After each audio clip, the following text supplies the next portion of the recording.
అందరికీ నమస్కారం. నా పేరు S Venkata Prasanna. BBA LLB చదువుతున్నాను. విజ్ఞాన్ ఇన్స్టిట్యూట్ ఆఫ్ లా నుంచి వచ్చాం.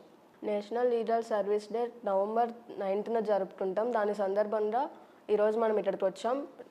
Shrimati M Babita, member secretary of Andhra Pradesh state legal service authority, వాళ్ళ దగ్గరికి వచ్చాం. వారు మన ముందు ఉన్నారు. వారి నుంచి లీగల్ సర్వీస్ అథారిటీ గురించి తెలుసుకుందాం.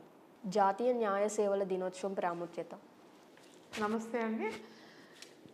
Legal services authority act 1987 November 9న అమల్లోకి రావడంతో ప్రతి సంవత్సరం నవంబర్ 9న లీగల్ సర్వీసెస్ డే సెలబ్రేట్ చేసుకుంటున్నామండి.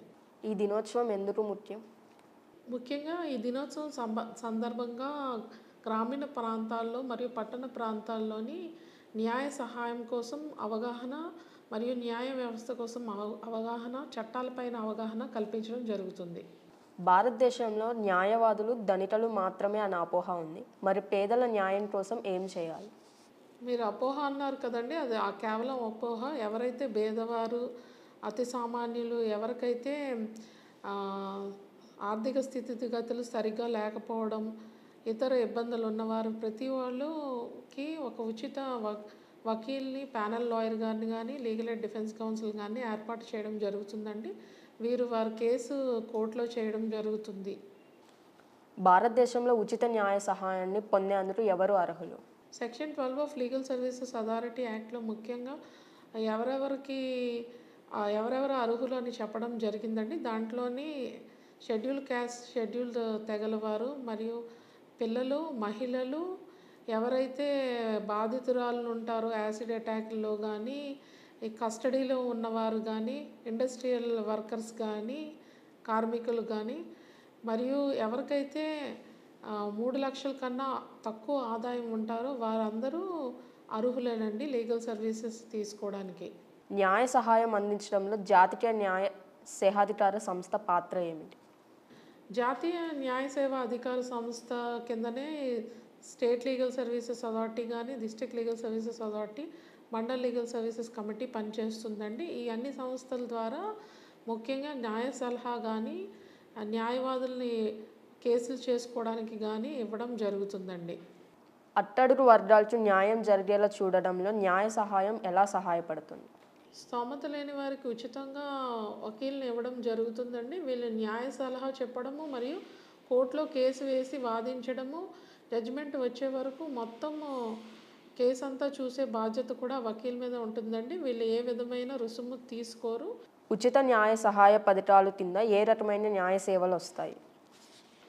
న్యాయవాది ప్రాతినిధ్యము, కేసు తాలూకా డ్రాఫ్టింగ్ చేయడము మరియు సంబంధిత పత్రాలని తీసుకోవడానికి వెసులుబాటు, మరియు ఇతర రుసుము ఏమన్నా చెల్లించవలసిన అవసరం ఉన్నది కోర్టులోని కూడా చేయడం జరుగుతుంది. ఒక వ్యక్తి సివిల్ మరియు క్రిమినల్ కేసుల కోసం ఉచిత న్యాయ సహాయాన్ని పొందగలరా?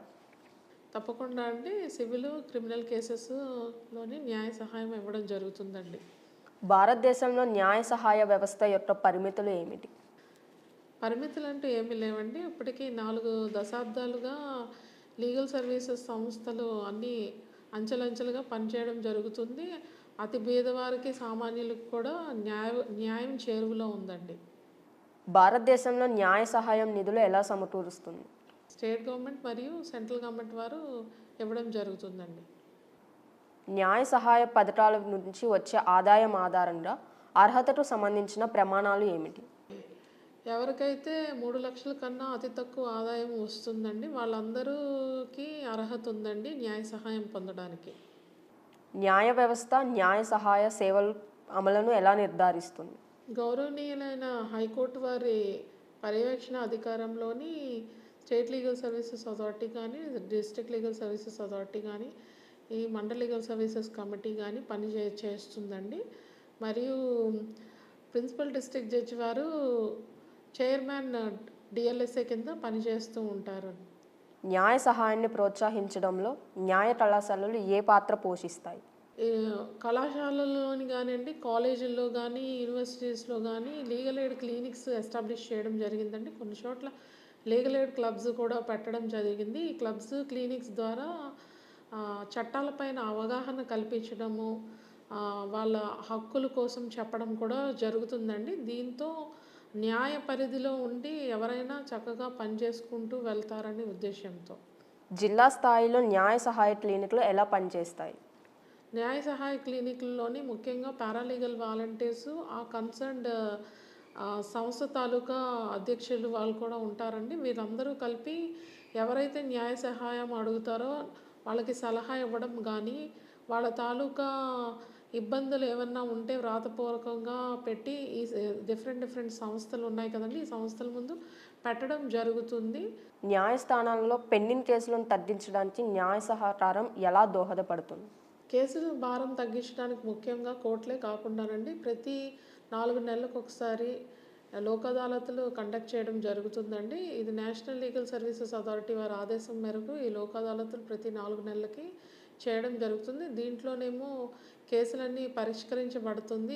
ఇరు వర్గాల వాళ్ళకి సామరస్యంగా కేసులు పరిష్కరించడం అవుతుంది. ఈ కేసులు పరిష్కరించడం దీనికి అప్పీలు లేని తీర్పండి మరియు దీంట్లో కోర్ట్ ఫీ కూడా వెనక్కి చెల్లించడం అవుతుంది పార్టీలకి. క్రిమినల్ కేసుల్లో న్యాయ సహాయం ఏ పాత్ర పోషిస్తుంది?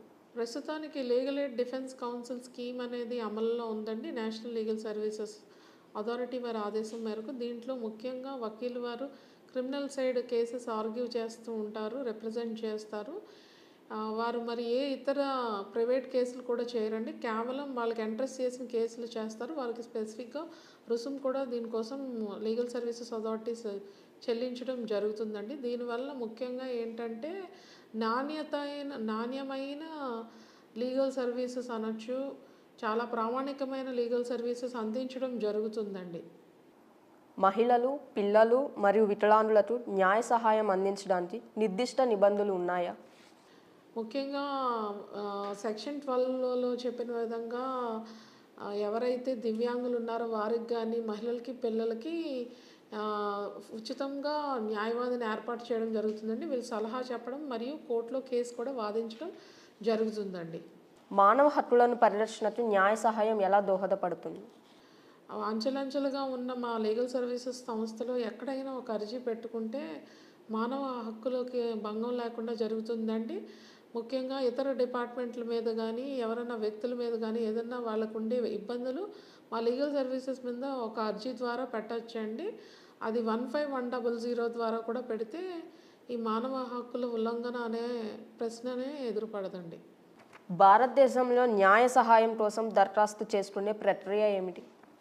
ఎవరికన్నా న్యాయ సహాయం కావాల్సిన వారు లీగల్ సర్వీసెస్ అథారిటీ డిస్ట్రిక్ట్ లెవెల్లో కానీ స్టేట్ లెవెల్లో కానీ మండల్ లెవెల్లో కానీ అక్కడికి వచ్చి ఒక అర్జీ ఇవ్వచ్చండి. లేదంటే ఆన్లైన్లో కూడా అర్జీలు పంపించవచ్చు. మరియు 15100 అని టోల్ ఫ్రీ నెంబర్ ఉందండి. ఆ నెంబర్కి ఫోన్ చేసి కూడా వాళ్ళ గ్రీవెన్స్ చెప్పి వాళ్ళు అర్జీ ఇచ్చిన తర్వాత ఒక అడ్వకేట్ని ఏర్పాటు చేయడం జరుగుతుందండి. న్యాయ సహాయం అందించడంలో రాష్ట్ర మరియు జిల్లా న్యాయ సేవాధికార సంస్థలు విధులు ఏమిటి? ఏ లీగల్ సర్వీసెస్ విధులన్నా ఒకటేనండి. అందరూ ముఖ్యంగా న్యాయ సలహా ఇవ్వడం కానీ న్యాయవాదులను ఏర్పాటు చేయడం కానీ మధ్యవర్తిత్వం మీడియేషన్ చేయడం కానీ మరియు లోక్ అదాలతుల ద్వారా కేసులు సామరస్యంగా పరిష్కరించడం కానీ ముఖ్య ఉద్దేశం. ఉన్నత న్యాయస్థానాల్లో అప్పీలు దాఖలు చేయడానికి న్యాయ సహాయం పొందవచ్చా? అప్పీలు వేసుకోవడానికి కూడా మేము న్యాయ సహాయం ఇవ్వడం జరుగుతుందండి. న్యాయ సహాయం మరియు న్యాయ ప్రాప్తిని ప్రోత్సహించడంలో పారాలీగల్ వాలంటీర్ల పాత్ర ఏమిటి? పారాలీగల్ వాలంటీర్స్ చాలా ముఖ్య పాత్ర పోషిస్తున్నారండి. వారు అంచెలంచెలుగా ఎక్కడైనా చట్టాల కోసం అవగాహన కల్పించడం కానీ న్యాయ సేవల కార్యక్రమాల్లో భాగం పంచుకోవడం కానీ చాలా ముఖ్య రోల్ ప్లే చేస్తున్నారండి. భారతదేశంలో న్యాయ సహాయ సేవలను అందుబాటులోకి తీసుకురావడానికి మరియు అందించడానికి సాంకేతికతను ఎలా ఉపయోగించాలి? మాకు legal services NALSA legal services web portal ఉందండి. ఈ పోర్టల్లో కూడా ఎవరైనా అప్రోచ్ అయ్యి వాళ్ళ గ్రీవెన్స్ చెప్పుకోవచ్చండి. ధన్యవాదాలు.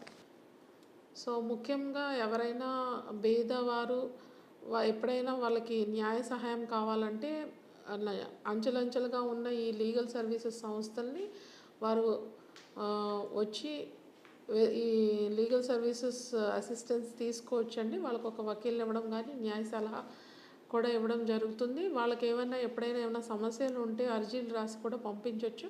ఇతర డిపార్ట్మెంట్లకు కూడా పంపించడం జరుగుతుంది. సామరస్యంగా పరిష్కరించడానికి మా వంతైన ప్రయత్నం చేయడం జరుగుతుందండి. ముఖ్యంగా 15100ని అందరూ ఈ అవకాశంని ఉపయోగించుకొని వాళ్ళ గ్రీవెన్సెస్ కానీ వాళ్ళ ఇబ్బందులు ఏమన్నా ఉంటే ఎస్పెషలీ న్యాయం కోసం పాటుపడొచ్చండి. ఎల్లప్పుడూ అనుదినం మీకు స్టేట్ లీగల్ సర్వీసెస్ అథారిటీ మీకోసం వేచి చూస్తుంది. 15100ని తప్పకుండా ఉపయోగించుకోండి. ఇప్పటి వరకు చర్చించిన సమాచారాన్ని న్యాయ సహాయం కోసం ఎదురు చూస్తున్న అనేక మందికి ఉపయోగపడుతుందని ఆశిస్తున్నాం.